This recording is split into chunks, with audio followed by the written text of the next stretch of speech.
If you could just tell me your name and where you live in Canada. My name is Claire Condellan, and I live in Toronto, Ontario. And right now I'm at my summer place in Halliburton. Okay, great. So the first question would be, how did you get to know about the private sponsorship program first time? Originally, I learned about the private sponsorship program when there were a lot of Syrian refugees coming to Canada, and there was a big push on, I guess it was in the Syrian civil war, to get Hmm. people to safety. So I knew people who were involved in that, and then that seemed to fade away. And then David Barnes and I have been friends for over 30 years, and David talked about this a lot. And that in reference to the Hazara refugees, and that's how I became involved in the program through him. Okay, wonderful. So what was your three main reasons for getting involved in this process or in this program? Well, Okay. I guess primarily because I became aware of a large group of people who were being essentially ignored by the global community. Nobody seemed to know, nobody seemed to care tremendously. And I'm in a position, I'm retired, so I felt like I had the resources, the time, and the energy, and the money to be able to. And the money's not that big. There's not a lot of money involved, but I just felt like I could do it. And I think giving benefits and helping people benefits the giver as much as the receiver. Okay, thank you. So first, when you found out about this program, like what were your concerns when you wanted to try this? I think my concern initially was the time investment, actually, because even though I'm retired, I do a lot of volunteer work in my community 4 days a week. And so I was a little bit concerned about that. And then I was a little bit concerned about what would happen when this person came to Canada and how much, what kind of commitment, time commitment that would require. And so those were my concerns at initially. Okay, so what is something you have learned from the refugees that you have been, interacting with or talking to? Um, I think it's more than learning something specifically new. What's happened is things I already knew are sort of being reinforced in the sense that this is a group of people who are very ambitious, actually, incredibly resilient. And I think what it's reminded me is, that if you give people hope, then that will take them a long way.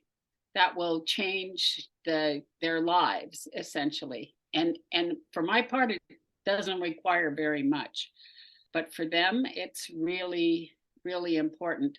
I think I'm just amazed at how strong this group of refugees are, given the circumstance they find themselves in, which is a dead end, essentially. Okay, so imagine like you're amongst a group of friends, and like if somebody asks you to, why they should become a sponsor, what reasons would you give? Like how it has impacted, your life or even changed your life? Well, I guess I see it as, some of us are just so fortunate. We were born here in the situation we were born in we didn't do anything to deserve any of this. Mm. It's an accident of birth. And I think that those of us who have the time and the resources, if we don't give back to the community, who's going to do that? Like, we can't expect other people just to shake our heads and say, oh, that's awful, and then expect other people to do things about it. If everybody did just a little bit, it would make a huge difference. And there are various levels of becoming involved in this. You don't have to be as involved. You could just donate money. You could, there's all sorts of things you can do, and you can be a sponsor without being as involved, at different levels of involvement.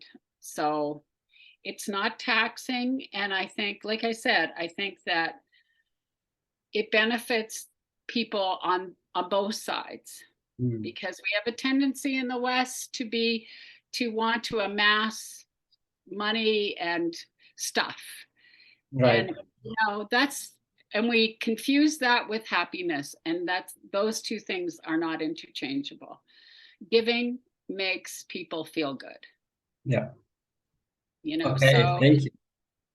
So, from your perspective as a sponsor, what do you think refugees can bring to Canada or contribute to Canadian society? we've always had immigrants and refugees in this country. We had the first a huge wave of refugees when the crisis happened in Vietnam, and they were referred to as the boat people. They have brought so much to our society in terms of sharing their culture, their language, their heritage. That kind of diversity enriches every culture. And by and large, people who work so hard to get here, that's what they are. They're hardworking people who are interested in being in the country, who are committed to working in this country, who don't take things for granted. My family's from Ireland. My husband's family is from Italy. Everybody who isn't Indigenous came from somewhere in this country. And this is why we built a relatively stable and functioning, diverse society. And the more diversity there is, the more we accept other people as they are. Yeah, So it's a great thing. yeah, that's a great outlook. And how would you describe your friendship or relationship with the person that you're sponsoring? Like, is it like, do you consider like a best friend or like as a family? Or... Absolutely. Absolutely. He is a wonderful, talented, funny, sweet young man. He's very kind and very generous, and really, he just works so hard. I have tremendous affection for him. I really do.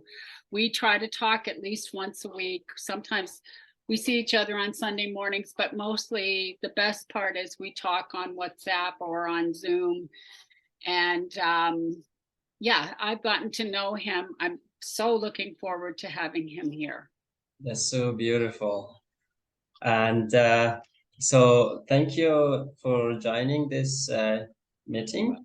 So if you have like any other things to share before we close, like would you like Oh, to share thanks. anything else? No, I think I'm good. Thank you for the opportunity to do this. And like I said, I'm just really happy to be part of this project. And I would love to see more people become involved, and for more people to even know about this situation would be good.